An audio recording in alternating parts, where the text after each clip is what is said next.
Everyone, it's Charlene Lee, and I am so excited here to talk about one of my favorite topics, which is the fallacy of control. So, if you're joining, I would love for you to share where you're coming from and talk a little bit about what you are experiencing today in terms of what control means in your lives. Uh, and I like this topic so much because, especially for the past year, we have felt so much out of control. I mean, our lives were torn apart back in March, and we felt completely out of control because of these microscopic, minuscule little viruses that were there. And how could we ever even think about what would happen over the next year? We lost so much control of the way that we could live, the way we connected and have relationships with people.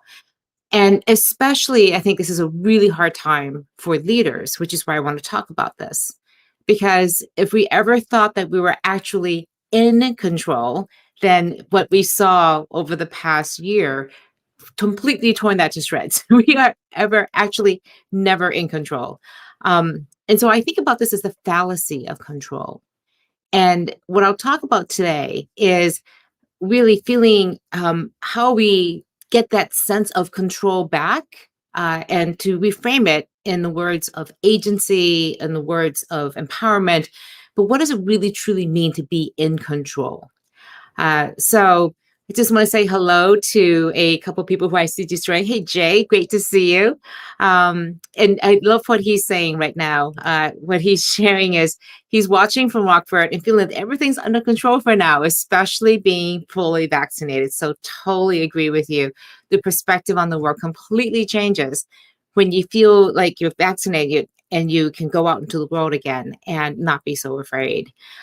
So again, say where you're coming from, how you're thinking about the word control. How much in control do you feel like you are today? All right. So got some other people here. Hello, Sajay, Professor Prasanta, and Prasanta Dio also, and Yanti. Thank you so much for joining today. And hello, Charles. Great, thanks for joining. So I'm going to get into this. And one of the things I want to talk about is just historically why control has been an ongoing issue. One of the things that we often talk about in leadership is, you have to get things under control. You have to make sure things are running in order and make sure that you know what's going on. And so the word control in a company, enterprise, management says, do you know where everything's happening? And so do you understand your operations? You can see all the visibility. Control is if something's going out of whack, you first can sense it. And then second of all, you can do something about it. And what's happened over the past decade, 2 decades, is technology has completely upended this. And we now have a situation where we have so many more people able to just say the things they want to say, do the things they want to say because of the internet. And so I wanted to share with you, I just realized I don't have it pulled up here. So I'm going to try to pull it up here real quick. I want to give you an idea of some of the challenges that people have been facing over the past couple of years, just by looking at what employees can do now. In the past, you had total control over your employees, and you could say to them, well, I do want you to, what is it that I want you to be able to do? And say, and I'm just realizing I can't get to my screen. Just give me a second here. Okay, here we go. Sorry, this is a little technical difficulty in terms of me being prepared here because I have the wrong screen showing over here. Okay, here we go. I want to show you just some of the my favorite quotes coming from Glassdoor. And in particular, here's one that has a fun thing. And it says, lots of BS without output. You are stuck in a company if you don't have a godfather. And I love this advice to management. It says, remove all first-time managers or directors and life would be much, much better and productive.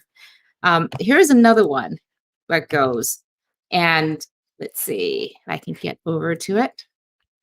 It's another one that says, give us your useless and incompetent people. We will take care of them for as long as they are alive.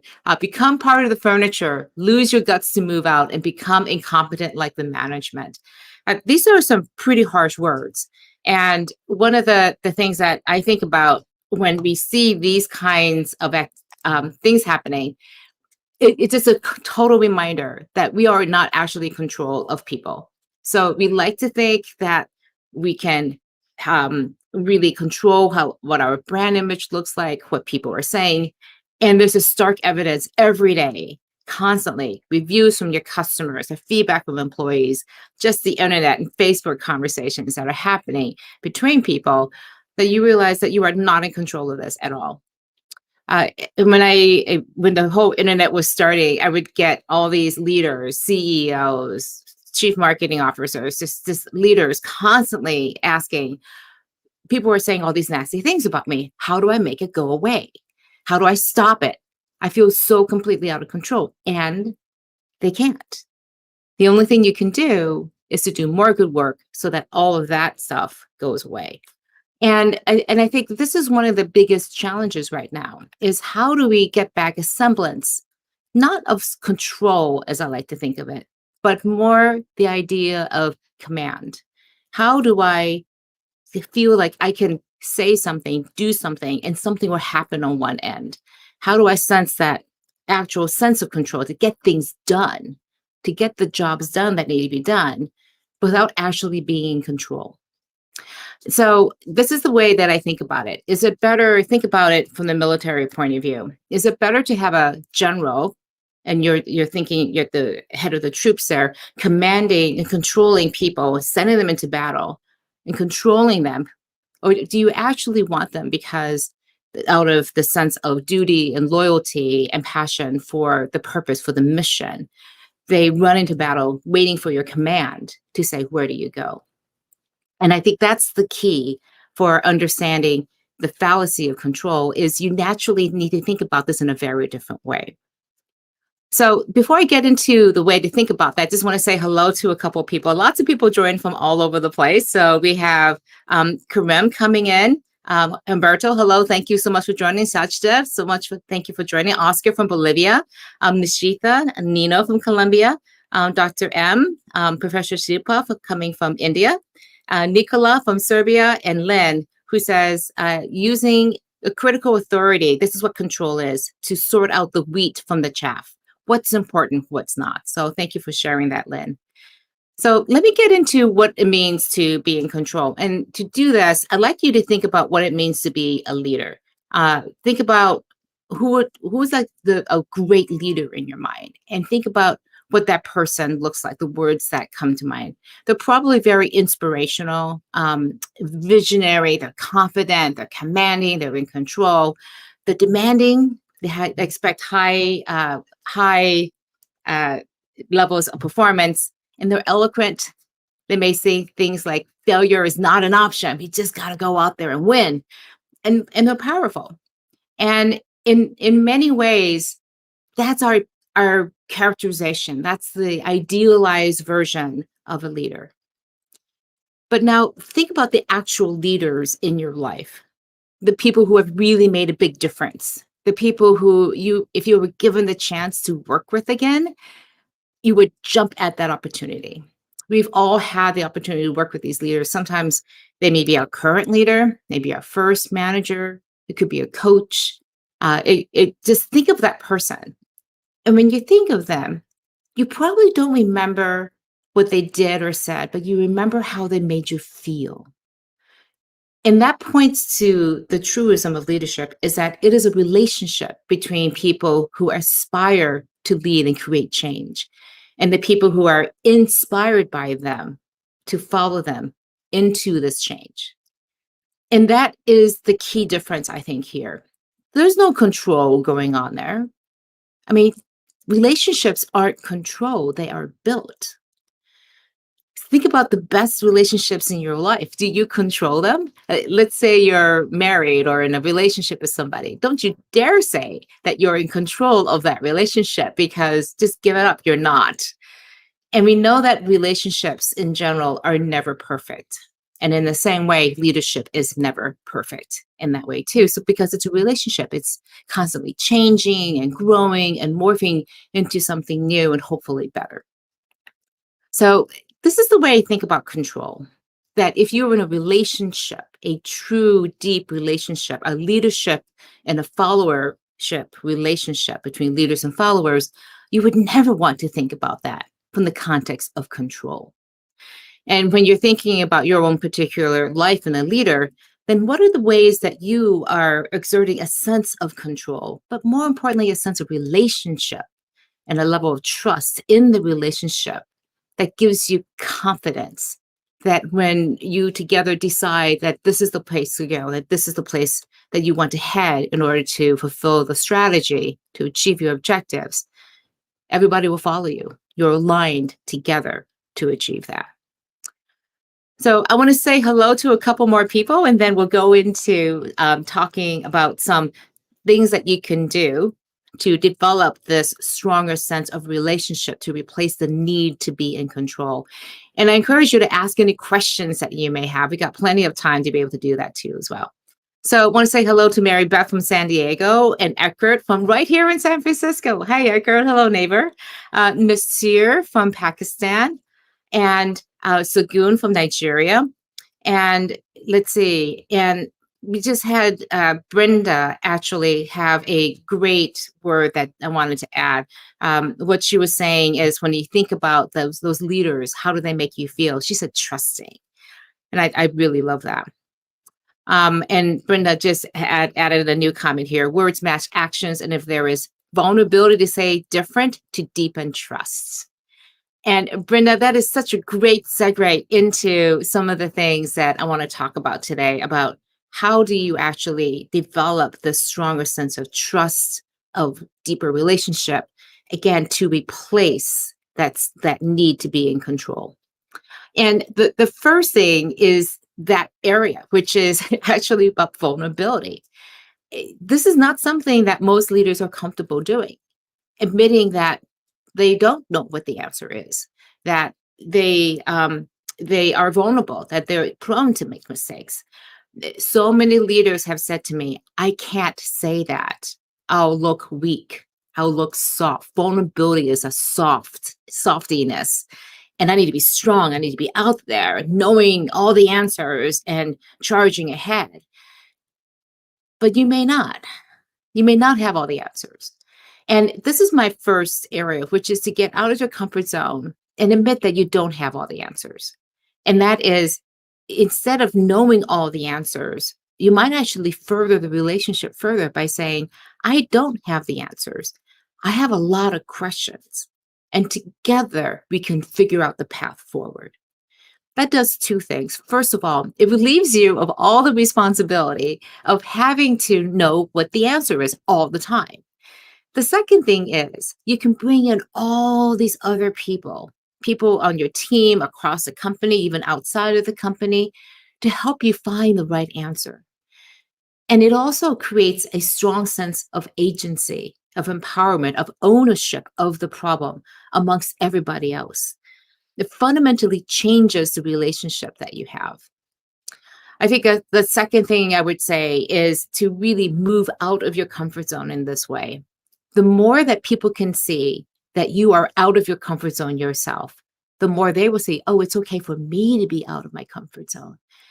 Because if you project constantly that you have all the answers and that you're totally comfortable with all this change and turmoil happening, people are going, wait, but I don't feel that way.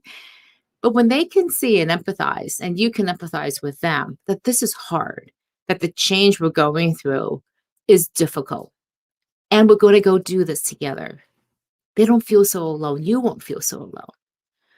And I think that the last thing is what I mentioned before, is to prepare yourself for the imperfections along the way, to admit when you're wrong, and to be okay with that, because the reality is 99% of the decisions we make are reversible.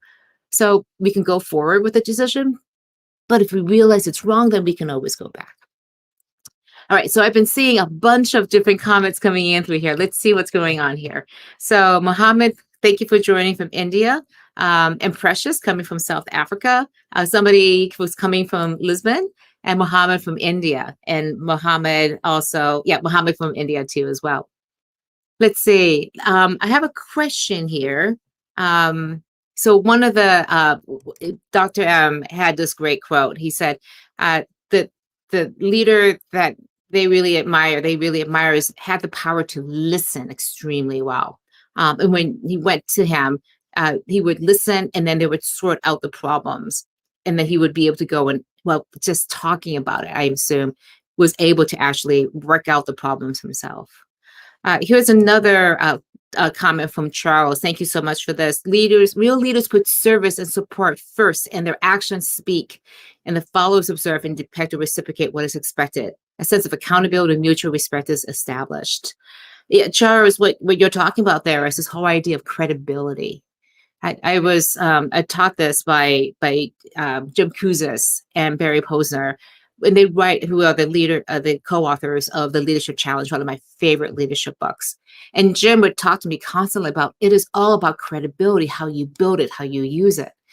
And when you show up and you put that service first, you put the other people first, rather than having to be in control and be about you, that gives you the credibility in that relationship. So what I want to do is just close out with one last idea and one question for you to ponder about over the next few days. How are you investing in the relationships that matter to your leadership? Are you nurturing them? Are you taking care of them? Are you developing them in this strong, deep sense so that it's growing stronger with every interaction? Are you investing the time, as Dr. M was saying, to truly listen to people and hear them, really truly hear them and have empathy for them? And to do this not just face to face on Zoom calls or in person, but through all the digital channels too as well. Last week, I had the pleasure of hosting Erica Darwant, who is the new author of a new fantastic book called Digital Body Language. And I love this idea that reading carefully is the new listening. Because when we read carefully what people are saying, like those reviews, what's really going on? What's happening there that I need to know and understand and dig deeper into in our ongoing conversations? So I encourage you to think about how you would deepen those relationships, but the actions that you can take. And realize that, again, it's not about the perfection. It is not about the control that you need to have. It's really about those relationships. And I'm going to continue this conversation next week with another session on redefining power, because while control may be a fallacy, power is absolutely important. And how you think about, develop, create, use, share, and rejuvenate power is absolutely essential to thinking about how leadership works today, especially in this hyper-connected world that we have. So enjoy this week. I hope to see you next week, and we will be talking about one of my favorite subjects, which is power. Take care until then.